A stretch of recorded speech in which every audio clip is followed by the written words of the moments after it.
এত কিছু কি নিয়ে এসেছো এগুলো মিশাল? নতুন বছরের নতুন বাজার, নতুন আইটেম, নতুন রেসিপি রান্না হবে। আপনারা যদি এগুলো জানতে চান তাহলে আমাদের পাশেই থাকবেন, কালকে তা জানতে পারবেন। সবাইকে নতুন বছরের শুভেচ্ছা ও স্বাগতম জানিয়ে আমি আজকে আমার ব্লগটি শুরু করছি। তো ব্লগটি ছিল বছরের প্রথম দিন মানে 2025 সালের 1 জানুয়ারির। তো ভিডিওটা আমার একটু দিতে লেট হয়ে গেল, তো আপনারা একটু ক্ষমার দৃষ্টিতে দেখবেন। তো কে যেখান থেকে আমার ভিডিও ব্লগটি দেখছেন সবার জন্য নতুন দিনের শুভকামনা। আপনাদের দিনগুলো, আগামী দিনগুলো অনেক ভালো যাক, এবং পিছনে যে জিনিসটা চলে গেছে সেটা নিয়ে কখনো আফসোস করবেন না, ভাববেন না। যেটা গেছে তো গেছে, এখন সামনে কিভাবে সেটা থেকে শিক্ষা নিয়ে ভালোভাবে সব কিছু ঠিক করে নিতে পারবেন সেই চিন্তায় থাকুন। তো আমার বাড়িতে আমি কিছু আয়োজন করেছিলাম, মানে আয়োজন বলতে আমি বড় ধরনের কোনো কিছু করেছি তা কিন্তু না। আমরা যৌথ ফ্যামিলি, তো আমার ননদের ছেলে মেয়েকে নিয়ে বেড়াতে এসেছিল, তো তারাও আছে আর আমরাও আছি সবাই মিলিয়ে, এবং বাচ্চাদেরকে জিজ্ঞাসা করে তাদের পছন্দ অনুযায়ী কিছু রান্নাবান্না করলাম। তো সেগুলো আপনাদের মাঝে শেয়ার করলাম। আর বছরের প্রথম দিন মানেই যে অনেক বড় ধরনের কিছু খাওয়া দাওয়া করা লাগবে, 5 স্টার হোটেলে যেতে হবে, পোলাও, কোরমা, কালিয়া, জর্দা এগুলো রান্না করে খেতে হবে, এমন কিন্তু না। ছোটবেলায় শুনেছিলাম যে বছরের প্রথম দিন আপনি যে জিনিসটা করবেন সারা বছর নাকি আপনি সেটাই করতে থাকবেন।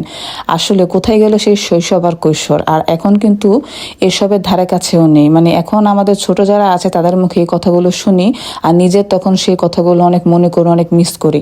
আর এখন ভাবি যে বলে আর এই কিসের বড় বছরের প্রথম দিন, সব দিন একই। আজকে যদি আমি এই জিনিসটা না খাই সারা জীবন যে আমি খাবো না এমন তো না। আসলে সময়ের সাথে সাথে, বয়সের সাথে সাথে সবকিছুই পরিবর্তন হয়। তো এখানে মুরগি নিয়েছিলাম বাজার থেকে, মুরগির কোরমা রান্না করব।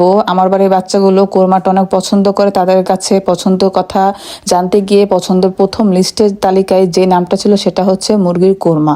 তো এখানে কোরমা রান্না করার জন্য সব প্রসেসিং চলছে, দেখতে পাচ্ছেন। আর প্রথমে যে টমেটোগুলো দেখেছিলেন সেটাকে এই কড়াইতে খোলা দিয়ে এটাকে একটা চাটনির মতো রান্না করা বানানো হবে হাতে, মানে পেঁয়াজ, কাঁচামরিচ দিয়ে, কাঁচা পেঁয়াজ আর শুকনো মরিচ দিয়ে।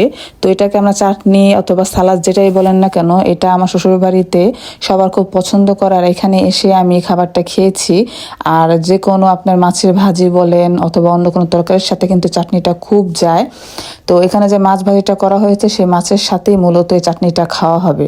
তো এখানে হচ্ছে মুরগির কোরমা, এখানে হচ্ছে মাছের ভাজি, চাটনি আর করলা ভাজিও আছে। তো আমার সাথে থাকুন, তো সামনে সবকিছু দেখতে পারবেন।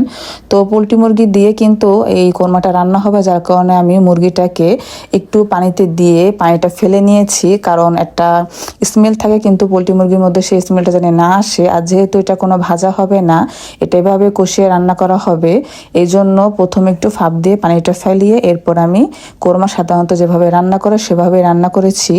আর এখানে কিন্তু আমি একটা পোলট্রি মুরগির মধ্যে একদম সম্পূর্ণ 1 লিটার খাঁটি গরুর দুধ দিয়ে কিন্তু এই কোরমাটা রান্না করেছি। তরকারিটার কালার দেখে অবশ্যই বুঝতে পারছেন এটা কতটা লোভনীয় হয়েছে, আর দেখে কিন্তু খেতে মন চাইছে। তো আপনাদের কার কাছে কিরকম লেগেছে অবশ্যই কমেন্টের মাধ্যমে জানাবেন। তো এখানে সকালে নাস্তার সাথেও কিন্তু দুপুরে রান্নাটা হয়ে গিয়েছে। আর মিশাল বলছে যে ও এই সকালে নাস্তার সাথে এই কোরমাটা দিয়ে খাবে। আর এই কোরমার জন্য কিন্তু ওই সবচেয়ে বেশি পাগল ছিল, কারণ কোরমাটা ওর অনেক পছন্দ। তো এই পর্যন্ত কিন্তু মুরগিকে অনেকভাবে রান্না করে ওদেরকে খাওয়ানো হয়েছে বেড়াতে আসার পর, কিন্তু তারপর ওর আফসোস যায়নি। ও এখন বলছে ও এখন কোরমা খাবে। তো যাই হোক, বেচারা ছোট মানুষ, তো ভাবলাম যে বছরের প্রথম দিনও যখন চলে এসেছে সেদিনে নাহলে রান্না করে সবাই মিলে খায়।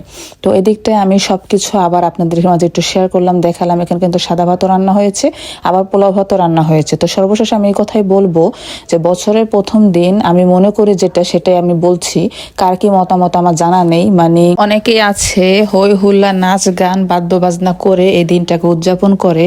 তো আমার মতে আপনি যদি বাড়িতে সকলকে নিয়ে, ফ্যামিলির সবাইকে নিয়ে পান্তা ভাত আর কাঁচামরিচ দিয়েও যদি দিনটাকে উদযাপন করেন তাহলে আমি মনে করি ভালো। আর আমাদের ইসলামে কিন্তু এসব জিনিস জায়েজ নেই, গান বাজনা, বাদ্য বাজনা এগুলি করার। মাছ মাংস খেলেই যে আপনি সারা বছর মাছ মাংস খাবেন এমনটা কিন্তু না, এগুলি সবকিছুই ভুল। একটা সময় আমি নিজেও এরকম মনে করতাম। নিজের সাধ্য অনুযায়ী পরিবারের সবাইকে নিয়ে একসাথে মিলেমিশে খাওয়ার মাঝে সব আনন্দ এবং সুখ। তো ভিডিও ব্লগটা আপনাদের কেমন লেগেছে অবশ্যই জানাবেন, আর একটু ভালো লেগে থাকলে একটা শেয়ার করে দিবেন।